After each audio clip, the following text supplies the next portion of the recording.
It is another socially distant Monday night with the red and white presented by, but not yet at, McAllister's Deli. Joel Gadet, head men's basketball coach James Whitford is with us here in a second. And we are 4 days, I think, removed from one of your players, Ishmael El Amin, being one of the chief orchestrators of a protest 2,000 to 3,000 large in Muncie on Thursday. You were a part of it. I was there as well. What was it like for you to look around and see what happened Thursday afternoon? Well, I was really proud of him. It was really fun, not just him. He obviously did a great job, but his roommate Mufasa and really all the young people. It struck me as one of those watershed moments where you see a new generation in leadership forming right in front of your eyes. I know you were on vacation when this originally was planned, so take me inside your decision-making process and why it was such an easy decision for you and your two sons to come back across the country and be there for this and be there for Rich. One of the things that really stood out to me, we'd had a really kind of emotional team call on the Monday before the march, a week ago today. And it was one of the best conversations I'd ever been a part of with the team, and a lot of sharing, very authentic, honest, heartfelt thoughts from a very wide variety of people. But there was a moment in the call where Ben Botts had asked the question of how can I help? And one of the players, I believe it was Boogie, said, we hear you when you speak out, and we hear you when you don't. And it's not that if you don't speak out, we think you're racist. It's just that these other people out there who are acting in a way that's not okay, they're more comfortable because there's not enough people speaking out. And it really registered with me personally because I would have found myself in that situation numerous times throughout my life. And it weighed on me heavily, and I thought about it for a couple of days. And then I talked to my kids about it, and in particular my eldest one, Liam, who's more emotionally connected to what's going on, has dealt with racism in his own life. And then it became an easy decision, and I had emailed the players. It's not for them because they didn't need me to be there. It's more for me, and I have to do what's right. You can't turn a blind eye to not only the killing of George Floyd, but the fact that racism is within our criminal justice system in this country and has been throughout my entire lifetime. When you look at the data behind that statement, it's a fact. And saying it and saying that's not okay and that we as a country want to bring change to that and bring healing to that, I think is important. I wanted to ask you about the relationship you have with players and the role you have played in their lives throughout your career and the role that they have played in yours. But a question I wanted to ask you too is one I've never asked you before, and that is you have a different perspective on all of this because not only are you a role model and a coach and a mentor for many African-American student athletes, but you are also the father to two Black sons. So I'm curious your perspective on all of this through that lens, in addition to the one that we talk about on a regular basis as a coach. The difference is I've experienced it with my own children. And I was raised in a family that would have been a part of the civil rights movement by two parents that would have been taught in an early age. Racism is wrong. Racism was always wrong for me. It wasn't personal until I experienced it with my own kids. And then it became personal.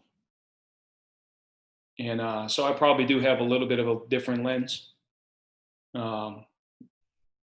Everybody has their own lens, but I certainly can emotionally connect to the pain. What all of that considered, I found myself walking on Thursday, just looking around and just getting choked up at what's happening around you. As you walked around on Thursday with your sons, amongst your players. What thoughts ran through your mind as you saw that the way that they responded and the way that the community responded around Just again, a lot of pride, in our players and in the youth. And we had a wide group of people there and people from all walks of life.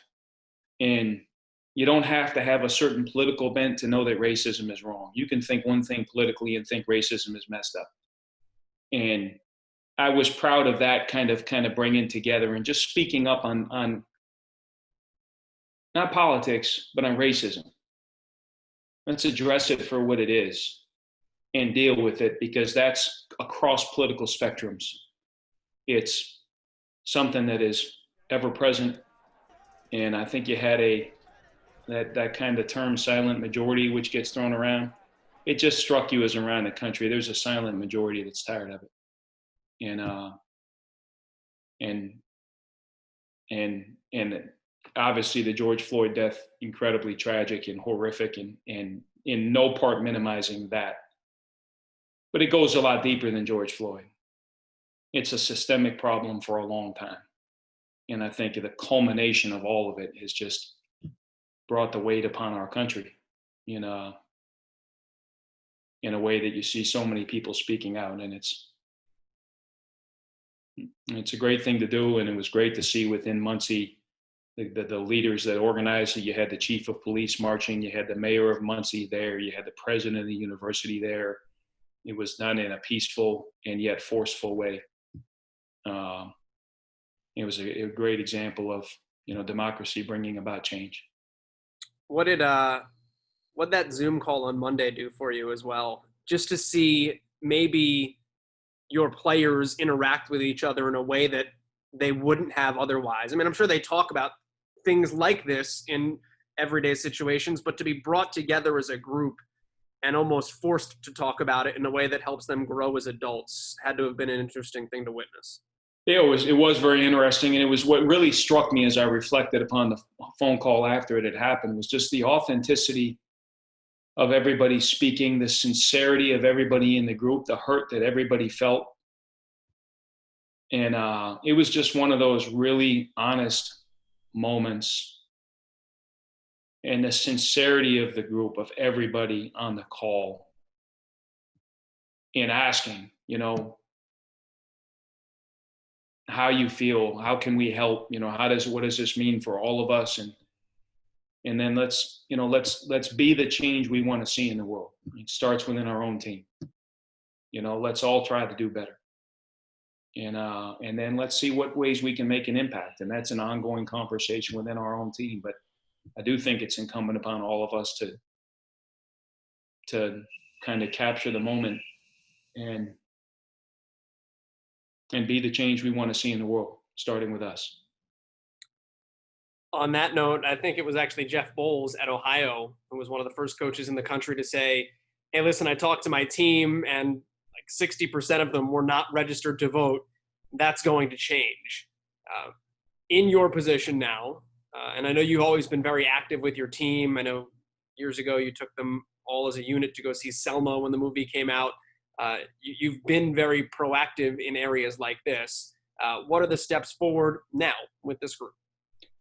I know as a university, as an athletic department, I know there's a lot of discussion about making that a real thing here at Ball State. I can say within my own program, we've been doing that forever. And people that were on my team 4 years ago would know I put as much peer pressure on them to vote as I could, and not to vote for any specific person. That's not my job. It's only to try to get them engaged in the process. Just to do it, yeah.